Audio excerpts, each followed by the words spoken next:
Welcome to another edition of Smart Chat here on YouTube.com. And, I really want to do a video on the passing of Verne Gagne. If you're a younger wrestling fan, if you haven't looked at AWA, do look at it. It's it's quite a bit of old school. Really, if you like wrestling, they had some of the best wrestlers back in those days. Sherry Martel, Paul Heyman, people like Hulk Hogan. Some might say the Hulkamania started in '84 with the WWE, but I think it really started in '81 with Verne Gagne and his promotion AWA. The Rockers, Marty Jannetty, Shawn Michaels, all of these guys came from AWA. Verne Gagne also, he trained, I believe it was Ric Flair, Steamboat, and Sergeant Slaughter. 3 Hall of Famers right there in itself. Verne Gagne, he was probably one of the last frontiers as being old school. In every sense of the word. When you think of AWA now, you think of AWA, Mid-South, Florida Championship, all these other territories. I think probably the AWA would rank the lowest on what people like, in the sense that they really never had great storylines, but they had great workers.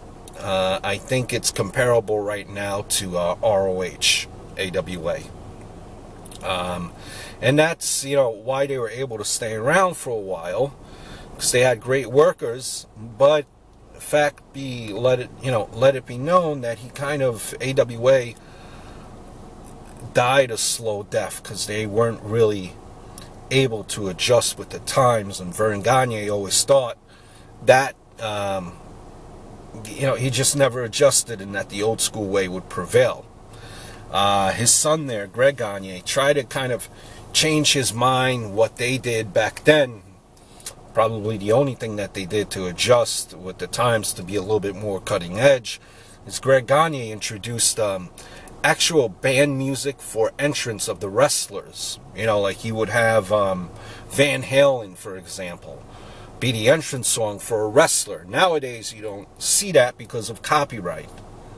But the AWA, like I said, great territory, but it kind of died a slow death. The one thing I kind of mentioned that Verne Gagne, he was 89 when he passed away this past week. One of the old school guys, and he really stuck to kayfabe. If you YouTube this clip, it's a clip from somewhere around 86, 87, and it was a match between Backlund, I want to say Larry Zbyszko. And what happened was there was a reporter there, and he caught Zbyszko and Backlund calling the match in the ring. These two were talking to each other. He had Verne Gagne there in an interview, and he confronted Verne Gagne about this. And the look on Verne Gagne's face, the fact that the business was being exposed, kind of made you feel bad for the guy. But he stuck with it, and he said, well, I have to speak to these two and have to find out really what's to the bottom of it.